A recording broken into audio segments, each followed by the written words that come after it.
deal materialized in the shadows. This came out of nowhere. That was probably my honest reaction to seeing this news. Just like everybody else in the world, I was absolutely shocked. And I'm told Luka Doncic, Anthony Davis, LeBron James, the players, coaches had no idea. It was a chilly Saturday night in Pittsburgh, Pennsylvania. I was hanging out at a bar, having fun. And then for no reason at all, I take my phone out of my pocket and have 100 texts, a bunch of alerts from ESPN, Bleacher Report, NBA, whatever. Luka Doncic traded to the Los Angeles Lakers for Anthony Davis, Max Christie, and a first-round pick in 2029. Oh, and also the Jazz got Jalen Hood-Schifino. Luka Doncic traded to the Los Angeles Lakers. That just does not sit right with me. I can't believe I've been able to sleep the past 2 nights. I mean, everybody around the NBA, around professional soccer, NFL, MLB, everybody chiming in on this trade because literally nobody except for 2 people on the entire planet knew that this trade was happening. Nico Harrison, the GM from the Dallas Mavericks, and Rob Pelinka from the Lakers, they were the only 2 people that knew about this trade. They were only talking to each other. Apparently, Harrison wasn't talking to, because obviously he wanted Luka traded. I'll get into more of the specific reasons why later, but Harrison, he wanted Luka traded, and apparently the only team he talked to was the Los Angeles Lakers, which doesn't make too much sense with me. If you're trading one of, I say, a top 3 player in the NBA, if you're trading one of the best players in the NBA, wouldn't you want to shop around with other teams, see how many draft picks you could get, like as much as possible, get somebody more reliable than Anthony Davis? He still is a really good player. I'll get into him in a second, but I mean, if you're giving away Luka freaking Doncic, you're going to want to try to get as much back as possible, not one very injury-prone player, Max Christie, a backup point guard, and one first-round pick in 4 years. I mean, that's just, something just seems very fishy and very odd and off about the whole thing. I mean, I still can't believe that happened. My first thought was, oh my gosh, holy shit, no way, this can't be real. And that bar I was at, I looked at my phone, went on Twitter for a little bit, texted a couple people. There was TVs around. I was looking around to see like if I was living in some movie or something, like or I just passed out and something weird was happening, but I was frantically looking around the room at the TVs. I had SportsCenter on to see it pop up on the bottom line or people talk about it, and I mean, it just happened. I just can't believe it. All right, before I dig deeper into this controversial trade with the Mavericks and the Lakers, comment below your thoughts, your honest opinions on this trade, because I know a lot of people have a lot of good opinions about it. Make sure you hit that subscribe button. I make awesome videos about sports. I'm all sports all the time. Don't want to miss out. All right, let's get down to some of the specifics about this trade.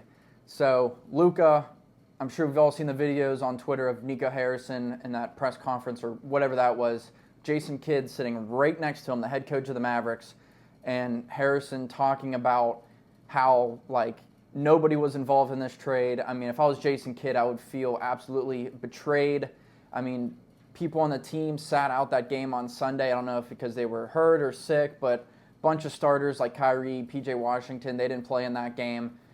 People were calling it a protest against the trade. I don't know if that's actually a real thing, but I mean, just puts more layers onto this, what I think is the craziest trade in NBA history. The Luka Doncic, 25 years old. I am 25 years old, and that just makes me absolutely sick that he's that good at a sport and just going to make $1 billion. But that's whatever. Luka Doncic, 25 years old. The past couple years, there have been things about his conditioning, and maybe he gets out of shape at times in the offseason, and even during the season, reports that he was up to about 270, 275 pounds, which, I mean, like, that's whatever, but that was a factor in this trade, that the team was concerned about his conditioning and his ability to stay healthy. He is currently hurt right now. He got hurt on Christmas, so he's been out for a while. But, I mean, whether he's in shape, he's fast, he's slow, ever since he got drafted in 2018, he's been a top 3, no lower than a top 5 player in the league.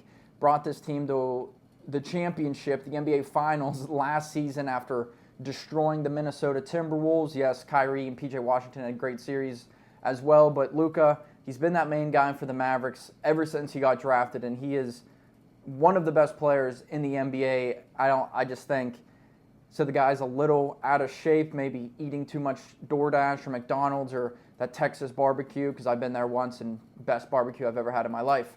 But he is 25 years old, one of the best players in the league, and they just shipped him away to LA. On the Lakers side, if I was Anthony Davis, I would be absolutely furious about this trade, especially if he had no idea. LeBron even had no idea, which I also find hard to believe because LeBron is the second general manager for whatever team he's on. He always facilitates trades to get the guys that he wants. So I find it hard to believe that LeBron wasn't involved in this one. But, I mean, the fact that everyone's saying that only Pelinka and Harrison knew about this trade is just absolutely blowing my mind. So Anthony Davis going from the Lakers to the Mavericks. The first 2-3 weeks of the season, AD was playing like the MVP. Like, he could have been the front runner for the MVP if he kept up those kind of games. Obviously, that's just not going to happen. But AD, 31 years old, super injury prone, as I mentioned earlier. That front court on Dallas is going to be super scary, though, with Daniel Gafford and Anthony Davis. Derek Lively, who last year was his rookie year. I think he was one of the most, improved or exciting young guys to watch, and I didn't think he would be that good, especially this early in his career, but he played really well last year, had some good games this year. He's hurt right now, but I mean, if he's backing up one of those two, that's a scary front court. Mavs also getting rid of Maxi Kleber, so that kind of gets rid of some of their depth. They signed somebody from the South Bay Lakers. I forget his first name, last name Kelly. He's 6'11". He started last game on Sunday for the Mavericks, and the two games that I've watched, he's looked decent, but I mean, when you have Gafford and Anthony Davis, good luck other teams trying to get into the paint with those two monsters on the floor. I mean, two really, really good shot blockers on the offensive side. They're going to shoot 85% from the field combined between them two, just super efficient down low. Anthony Davis, I think he fits really well with Kyrie Irving. I'm pretty excited to see how those two work together because, pick and roll, such an important part of basketball. Kyrie, the best ball handler of all time. Anthony Davis, you can throw him a lob. He can pick and pop and shoot a three. He can pass out of a roll once he gets the ball. So, I mean, offensively, I think that's a good look. And really, I mean, this is coming from an NBA fan and a Mavs fan. I do not want to see Luka Doncic go. I don't want to see him in a Lakers jersey. That's just going to make me sick. But the team, in his career with the Mavericks, the team has been pretty good without him on the floor. Yes, they have Kyrie Irving now, who's one of the best point guards of all time.